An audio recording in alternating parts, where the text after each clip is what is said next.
Hello and welcome. The process of composition. I'm loving it. And in particular, it is gathering, sketching, developing. So in today's video, I want to talk you through a few examples that illustrate that process and shows all the great stuff in action. So let's jump right in.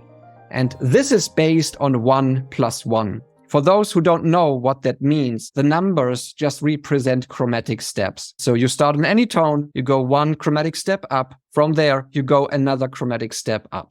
So if you started from the middle C right here, a 1 + 1 can turn into a sequence, which can be C, C sharp, D. Then we can obviously change the order of those notes. We can play these 3 tones vertically, meaning simultaneously in various positions. Of course, and I can quickly show you this.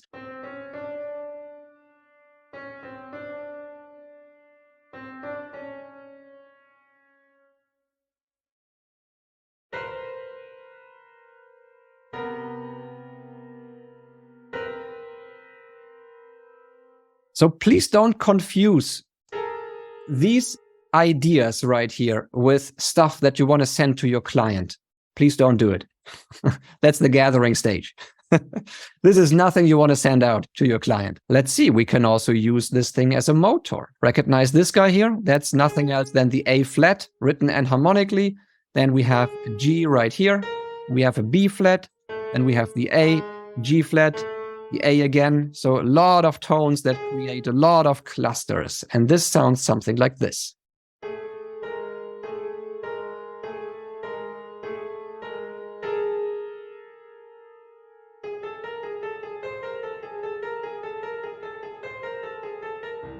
Yep. So here, another little thing. I'm honest with you, the C is not part of the 1 + 1. That is why it's marked in red. But you can extend your gathered material. If it comes to you naturally, if you like the sound of that, great. This type of gathering doesn't take you longer than 5 minutes in total.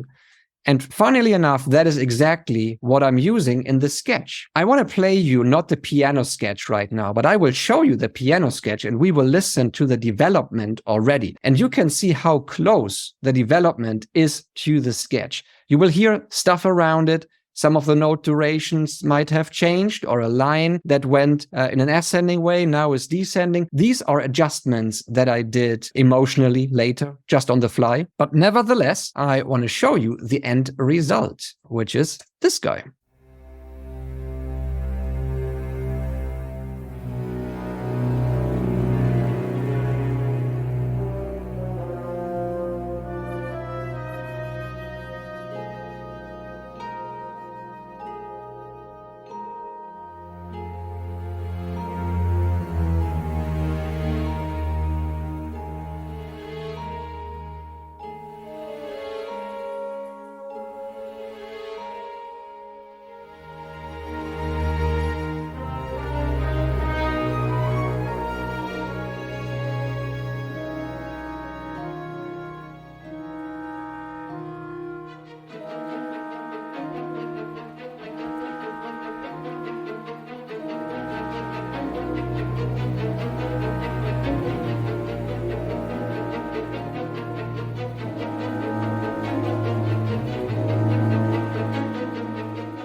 So the ending here was a bit longer, like 2 bars or something. But it's interesting how close the development is to the sketch. And that is something that you want to send out to your client. Now, you might like the style of music or not, but this would be a scoring approach using 1 + 1 as your gathered material. And as you can tell, literally everything in here came from our gathered material. We have the motor idea 1 and 2. This was 1. This was 2. We have those clusters that happen in the beginning and around the end. We have all of these lines in here, in the bass, in the middle register. It's pretty fascinating how far you can go with a 1+1. If you ask me, can you write something like that without knowing how to get there? It's a different story. That is really hard. If you know what the elements originally have been in the gathering and what the sketch looks like, this is not a complicated sketch. Now, that being said, that was the first example.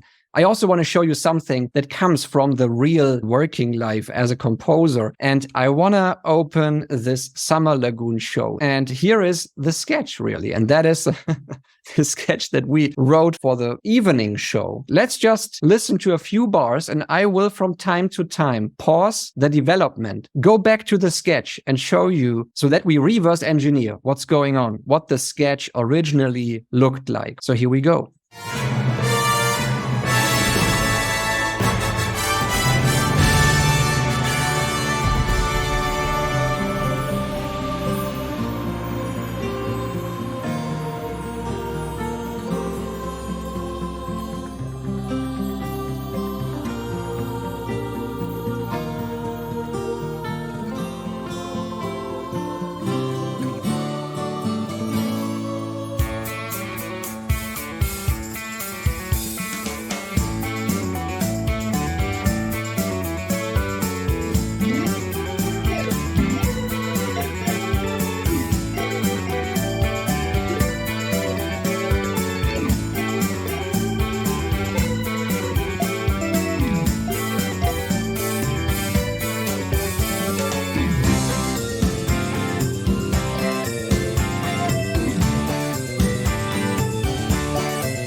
Again, if you look at the sketch, just listen to that.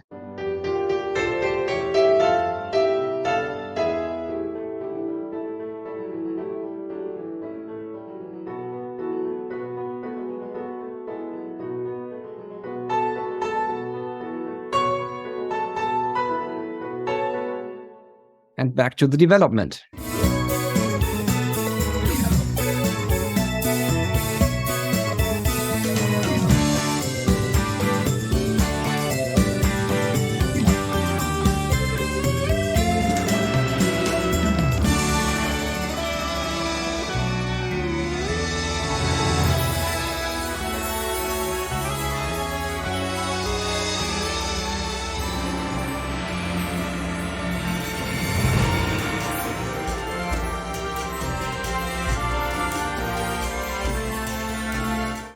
That was an interesting moment, actually, because we were asked to transition from this rock band moment back to the orchestra. The whole piece starts with the orchestra. And for this purpose, we had to overlap the recordings that Gareth did with the guitars and the drum set and everything with the orchestration that Mark did. That actually was a little bit of fiddling in there to make it work. But in the end, the whole process held it all together. And you hear that the transition is actually very fluent. And also, that's another theme that we came up with, which client really liked. So let me just play you this in the reduced version.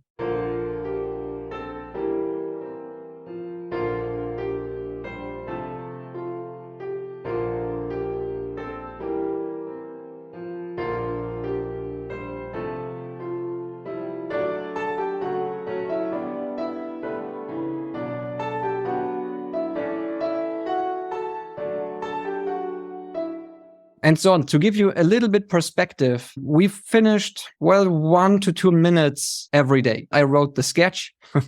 Mark orchestrated the previous 2 minutes that I did the day before, and Gareth worked on the band stuff and the song stuff, while TC obviously was holding the whole project together. And that was really an interesting journey, this whole section. If you don't mind, I actually would like to continue because we haven't heard the main theme that holds this whole 13 minutes together. So here we go.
Okay, so you got the idea, right? But it was really that thing here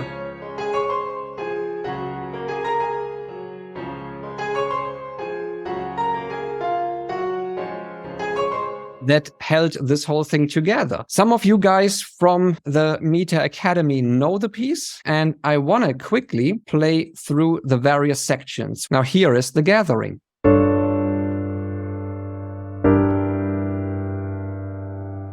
Now, let's develop those steps.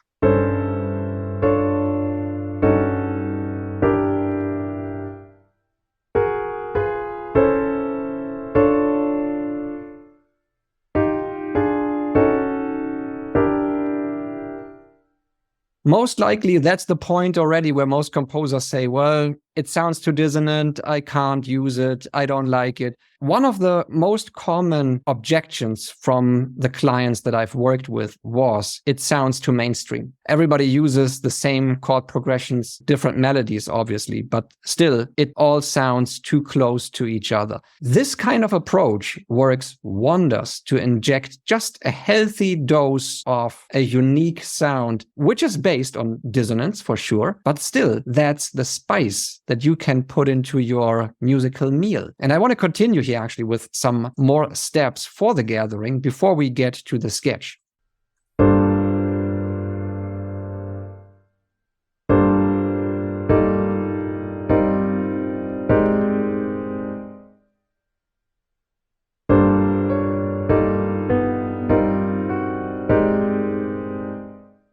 So these become building blocks. And those building blocks, well, I thought, let's develop them a little bit further so that we can use them in the sketch. This was here my first idea. Let's take the first bar, let's repeat it 4 times. And I can tell you why I did it, because this gave me enough opportunity to bring in little variations in all of those bars. But the original material was completely the same. And I will play you this.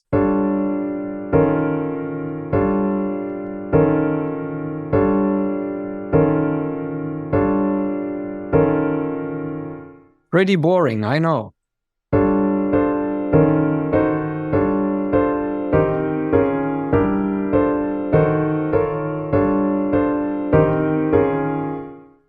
Sounds better already, but still a little bit too dense for my taste. Guess what we can do? We can just use 2 times the outside interval, 2 times the inside interval, and then we alternate between the outsides and the insides. It sounds like this.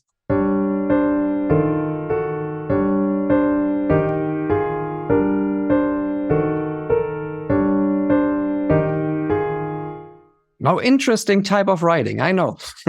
But you know exactly how I got there. This is all technique, 100% technique. Now here we have a little bit more material for an ending, for an introduction. I actually want to skip those things, but you are seeing a lot of explanation on the page, which is the part of the composition course.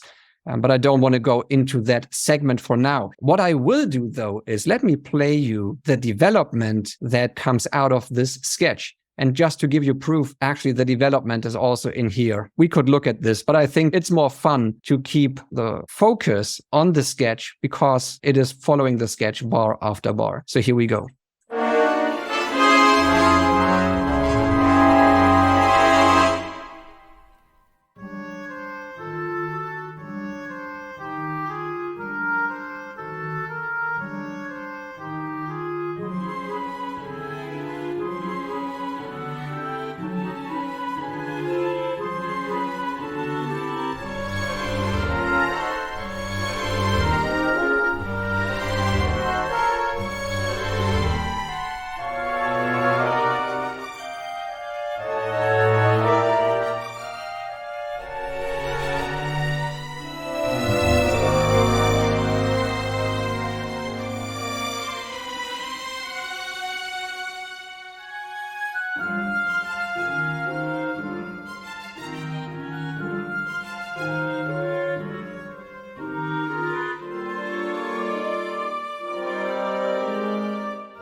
Sounds different, I know. But guess what? That's going to be the reason why you get the job and not the other guy. I'm just telling you. The gathering. Now, Mark based the piece for lesson 41, which is about polytonality, mainly on the octatonic scale. I can't resist. Quick lesson.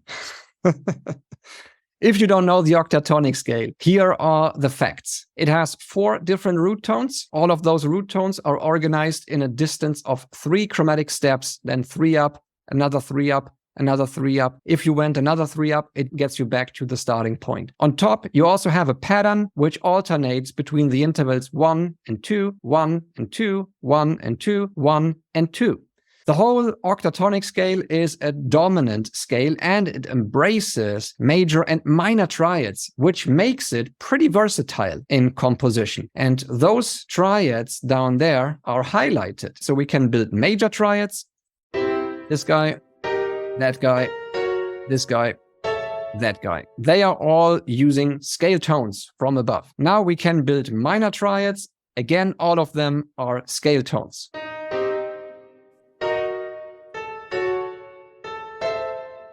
And we can use dominant structures because guess what? Pick any of those root tones and just use the dominant 7th to all of those root tones. To C, it would be a B flat. Correct. To an E flat, it would be D flat. Correct. To an F sharp, it would be E. And to an A, it would be G. So if you use the 4 root tones and their respective scale tone -7, you just created the whole octatonic scale. Congratulations. And those are the dominant 7th structures.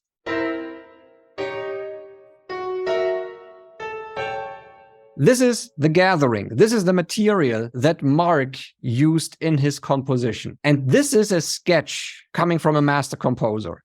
As you can tell, a lot of text notation in here, some things that he wrote down for himself because that was an assignment just for himself. And he labels the 13s in there. Members know what that means. Substitute tones right here, a little bit of text up there. I don't want to miss at least to show you a quick portion of the sketch. We will listen to the development though.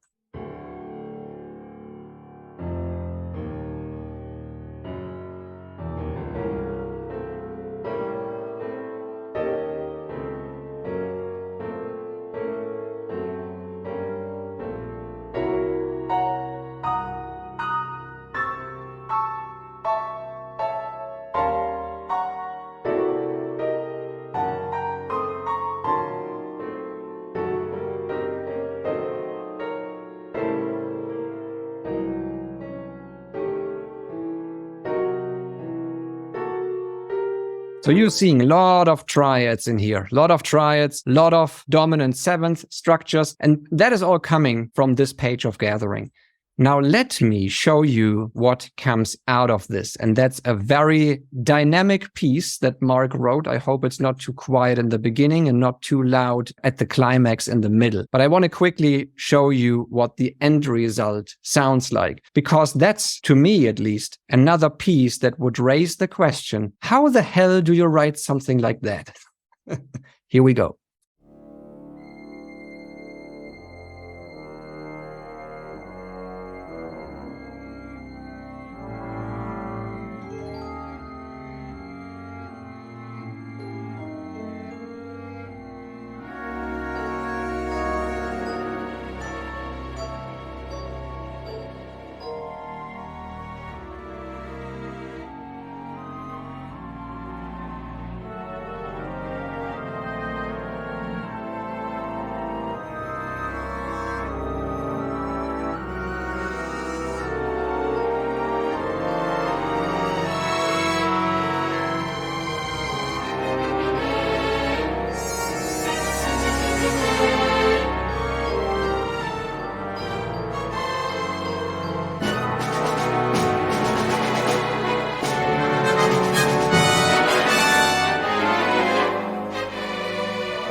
Great work, Mark. This is a marvelous example for how to follow a process and how to get to a fantastic result and still be able to repeat the successes. Because I could ask Mark, please write me 10 more of these pieces, all of them being a little bit different, of course, but still in that vein, in that style, please write me 10 more. He can do it. I have total faith and total confidence that he can do it because he follows a process. I think it's just a very beneficial approach. Think about these 3 steps and how you can maybe implement them into your own existing workflow if you have something. If you don't have anything yet, I would start right here. I truly hope that you've enjoyed today's video. And if so, please share it with a friend. It would mean the world to me and that would be awesome. So I hope to see you back in one of the next videos. This was Frank from the Music Interval Theory Academy. Have a wonderful day. See you soon.